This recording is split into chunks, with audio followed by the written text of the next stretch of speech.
네, 오늘의 핵심 뉴스를 키워드로 분석해봅니다. 김 박사의 오늘의 키워드, 오늘도 글로벌 이코노믹 연구소장 김대호 박사님 나와 계십니다.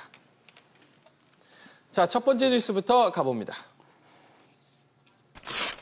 자, 오늘의 첫 번째 키워드는 위기의 삼성입니다. 금융감독원이 삼성 바이오로직스를 1년간 조사를 해보니까 분식회계가 있었답니다. 회계 처리 방식을 바꾸면서 적자가 갑자기 흑자로 바뀌었다는 건데요.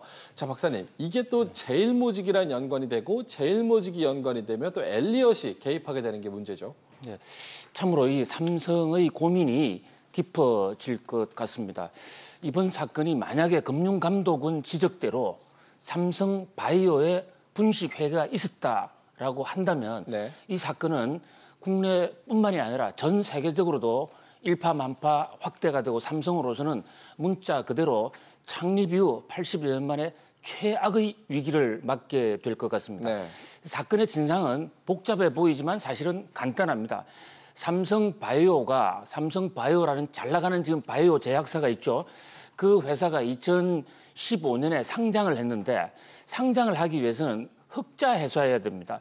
적자가 나는 회사가 괜히 상장했다가 주주들한테 피해를 주면 안 된다는 그런 취지에서 흑자 상장 요건을 만들어놨는데 삼성이 바로 이 바이오를 거짓으로 흑자를 만들기 위해서 회계 분식을 했다라는 겁니다. 그래서 자회사의 자산을 취득가로 해야 된다는 회계 원칙을 어기고 이것을 공시가 이른바 시장 가격으로 전환하는데 그 과정에서 금융감독원 주장에 따르면 무려 4조 5천억 원을 분식했다는 겁니다. 네. 없는 돈 5천억 원을 있는 것으로 거짓 포장하여 삼성바이오를 상장시켰다 이런 얘기거든요.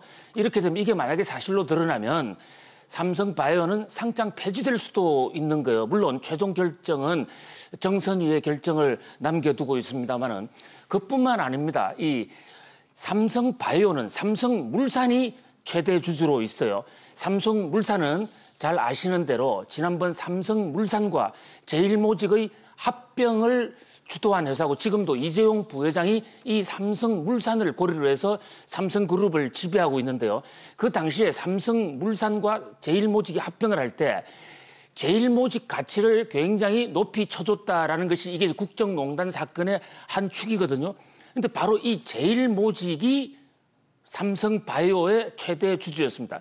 그래서 제일모직의 주가를 뻥튀기 하기 위해서 삼성바이오의 4조 5천억을 분식했다라는 얘기입니다. 이렇게 되면 지금 엘리엇이 투자자 국가 소송을 통해서 지금 삼성물산을 향해서 공격을 해 들어오고 있는데요. 삼성바이오의 분식이 사실로 드러난다면 이 재판에서도 크게 불리해질 것 같습니다. 그뿐만 아닙니다. 지금 삼성은 삼성전자의 노조 와해 공작, 삼성전자 서비스죠. 그것이 오늘 영장 실질 검사까지도 지금 진행이 됩니다. 삼성의 최악의 지금 위기가 화불단행이라고 해서 여러 가지 악재가 겹쳤는데 과연 이 대목을 어떻게 풀어나갈지 지금 시장은 삼성의 대책을 주시하고 있습니다. 네, 우리나라 시가총액 6위 기업 삼성바이오로직스를 금감원이 분식회계 혐의로 보고 있습니다. 자, 다음 뉴스 확인해 보시죠. 자, 오늘의 두 번째 키워드는 진짜 총수, 가짜 총수입니다. 자, 공정거래위원회가 30년 만에 삼성과 롯데의 실질적인 오너, 즉 총수를 변경했습니다. 삼성은 이재용, 롯데는 신격호 회장으로 바꾼 건데요. 자, 진짜 총수, 가짜 총수, 무슨 내용일까요, 박사님? 사실 이게 총수란 말은 우리나라 상법이나 민법 그 뒤에도 근거가 없는 말입니다. 네. 그냥 재계에서 관행적으로 그 그룹을, 그 재벌을 실질적으로 움직이는 자가 누구냐라고 관행적으로 부르는 말인데 예. 이것을 이제 이 금융감독원이나 공정거래위원회에서 거대 기업 집단, 대규모 기업 집단을 관리하기 위해서 행정적으로 동일인이라는 개념이 있어요. 그 기업을 누가 꾸려가느냐. 그 동일인을 30년 만에 이번에 삼성과 롯데를 바꿨다는 겁니다. 사실 지금 삼성의 경우에는 그동안에 실질 지배주주, 그러니까 동일인이 이건희 회장으로 되어 있었어요. 그런데 이건희 회장은 아시다시피 2014년 이후에 병상에 있지 않습니까? 네. 그래서 이 이건희가 아니라 이재용 부회장이 실질 오너다라고 어저께 처음으로 공식 이제 표명을 하게 된 겁니다. 마찬가지로 롯데도 신격호 회장이 지금 한정치산, 한정후견인 이렇게 지금 되어 있습니다. 그래서 자기 의사를 제대로 발표를 못하는 거죠. 그래서 신격호 대신 신동빈 회장이 오나다. 오나가 되면 이 책임이 커지는 겁니다. 그래서 공정거래법상 그 일감 몰아주기라든지 사익 편취 같은 그런 비리나 부작용이 있을 때 재벌 오나를 문책하게 되는데 그때 바로 이 동일인인 이 재벌 총수를 공격을 할 수 있게 되는 겁니다. 사실 그동안에는 삼성과 롯데의 경우에는 재벌 총수는 공정거래법상 동일인은 이미 의식이 흐릿한 신격호 또는 이건희, 병상의 이건희 회장을 내놓는 바람에 이런 재벌 일감 몰아주기 이런 처벌 규정이 나와도 정부가 규제할 수 있는 수단이 없었습니다. 그래서 이번에 진짜 총수와 가짜 총수를 정부가 분명하게 해주는 겁니다. 그래서 삼성의 경우에는 이재용 부회장이, 롯데의 경우에는 신동빈 회장이 진짜 총수다. 그리고 또 한 가지 주목할 대목이 있습니다. 요즘 이 댓글 사건으로 무리를 빚고 있는 이 네이버에서는 이혜진 총수가 본인은 총수 아니다라고 그렇게 지금 주장을 하고 탄원서까지 냈습니다만 공정거래위원회는 실제 총수가 맞다. 네이버의 모든 사건은 지금 책임을 이혜진 씨가 져라.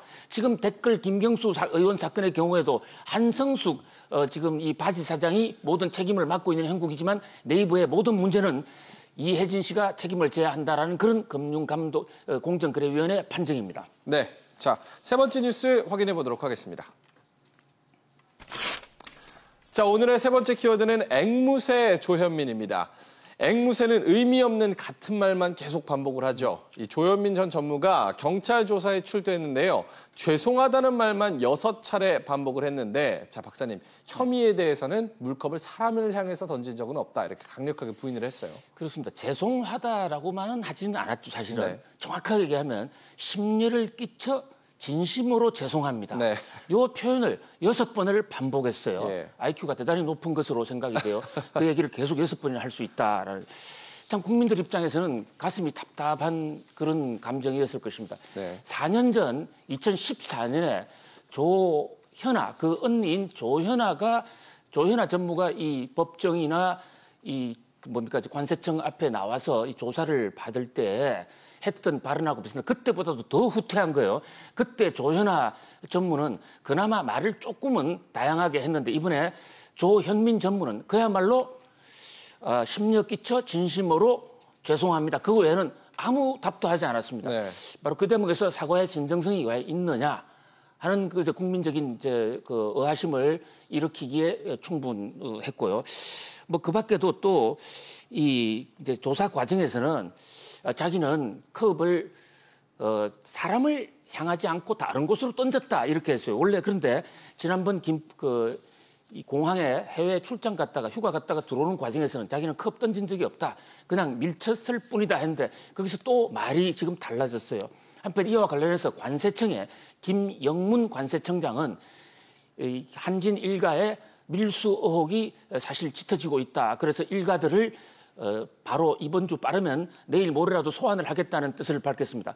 현재로서는 조현아와 이 조현민 그리고 그 어머니인 이명희 여사 세 모녀가 거론에 대해서 올랐습니다만 어저께부터는 그 아들인 지금 적장자죠. 장남인 조현태 씨도 밀수의 혐의가 있다. 조원태 사장님. 조원태. 예. 예. 그래서 조원태 그다음에 조양호 회장까지 포함한 일가 5명 예. 전원이 관세청의 밀수 심판을 받을 것으로 보입니다. 네. 조현민 전 대한항공 전무 고강도 피의자 조사를 받았다는 소식 전해드렸습니다. 자, 오늘의 네 번째 뉴스입니다. 자, 오늘의 네 번째 키워드는 수출 경고음입니다. 참 우려스럽습니다. 버팀목이 되어주던 우리나라 수출마저 마이너스로 돌아섰습니다. 18개월 만인데요. 박사님, 휴대폰, LCD, 그리고 자동차까지 부진에 빠졌고 반도체도 이 증가세가 둔화되고 있다고요. 수출이 18개월 만에 줄었습니다. 네. 그동안 우리 경제는 수출만 잘 된다라는 것이었는데 그래서 이 자리에서도 내수를 확대시키자는 얘기를 많이 해왔습니다. 그 말씀은 수출이 조금 줄어드는 대신에 내수가 확대돼야 된다는 건데 지금은 내수가 확대되지 않은 상태에서 수출만 줄어드는 겁니다. 그러면 결국 잘 되던 유일한 하나가 잘 안 되면 우리 경제가 무너질 수 있다 이런 거예요. 물론 정부에서는 아직은 괜찮다, 기저효과다. 기저효과라는 것은 원래 1년 전이 워낙 잘 됐기 때문에 지금 조금 낮게 나타나는 것으로 보인다 이러는데 최근 18개월 통계를 계속 시리얼로 보면 수출 감소가 두드러지게 나타나고 있습니다. 특히 지금 그동안에 반도체, 우리가 반도체 착시 현상이라고까지 했는데 반도체 쪽에서 수출이 감소하고 있고요. 현대자동차가 주도하는 자동차 수출이 지금 크게 줄어들고 있어요. 조선도 줄어들고 있어요. 그런 면에서 지금 수출이 상당히 위기일 수 있다. 물론 아직은 우리가 무역 흑자도 많고 수출 면에서 여유가 있습니다. 그러나 이미 수출이 왕창 줄어든 이후에는 만시지탄의 한을 남길 수가 있습니다. 지금 18개월 만에 수출이 감소한 이 상황, 그리고 지금 최근 6개월간 수출이 지금 드래스틱하게 떨어지고 있고 특히 중요한 것은 우리가 일본의 가격이 밀리고 있다. 그동안 일본에는 가격관에서는 우리가 일본에서는 압도적인 우위였는데 그것이 우려스럽고요. 특히 중국에 대해서는 가격이 아니라 이제 기술이 밀리고 있다. 중국과 일본에 우리의 경쟁 우위를 뺏기고 있다. 이 대목 매우 심각하게 받아들여야 될 것 같습니다. 네, 자 오늘의 마지막 뉴스 확인해 보도록 하겠습니다.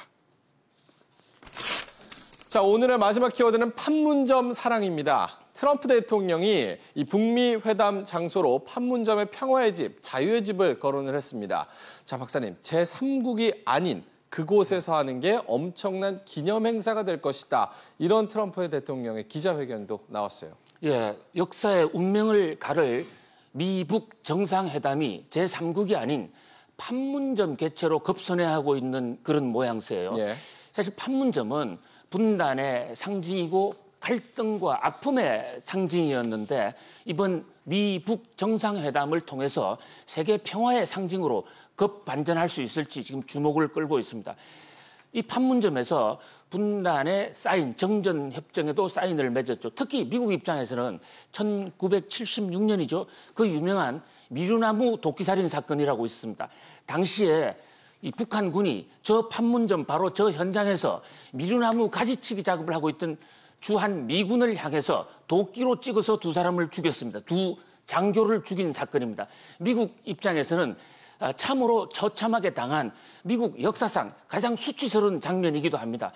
바로 그 자리에서 평화가 이어지고 정말 북한이 핵 동결, 핵 포기를 해낸다면 문자 그대로 분단의 의미를 녹여내고 세계를 평화체제로 끌어갈 수 있는 그런 역사적 전기가 될 수도 있을 것 같습니다. 아무튼 이 판문점의 사랑에 대한 이 트럼프의 판문점 개최의 이 결심, 그에 대한 관심과 기대가 높습니다. 네, 김 박사의 오늘의 키워드 5가지 알아봤습니다. 글로벌 이코노미 연구소장 김대호 박사님과 오늘도 함께했습니다.